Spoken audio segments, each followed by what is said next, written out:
Breaking news చూస్తున్నాము. Telangana PCC chief ఎవరు?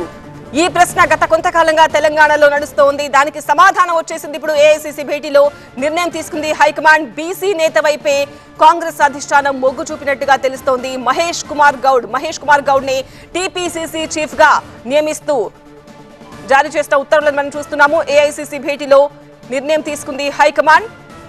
PCC chief ఎవరు అన్న దానిపై గత కొంతకాలంగా కాంగ్రెస్ లో చర్చలు జరుగుతూ ఉన్నాయి. సీఎం రేవంత్ రెడ్డి కూడా పలుమార్లు ఢిల్లీ వెళ్లి ఈ అంశంపై చర్చించారు. కొంతమంది పేర్లు వినిపించాయి, కొన్ని సామాజిక సమీకరణాలు తీసుకున్నారు, కొంత సీనియారిటీ తీసుకున్నారు. వీటన్నింటిపైన బేరుజు వేసి చివరికి మహేష్ కుమార్ గౌడ్ పేరు ప్రకటిస్తూ కాంగ్రెస్ హైకమాండ్ తీసుకున్న నిర్ణయాన్ని మనం చూస్తున్నాము. బీసీ నేత వైపే మొగ్గు చూపింది అధిష్టానం. టీపీసీసీ చీఫ్ గా మహేష్ కుమార్ గౌడ్ నియమించింది కాంగ్రెస్ అధిష్టానం. ఏఐసీసీ భేటీలో ఈ మేరకు నిర్ణయం తీసుకుంది హైకమాండ్.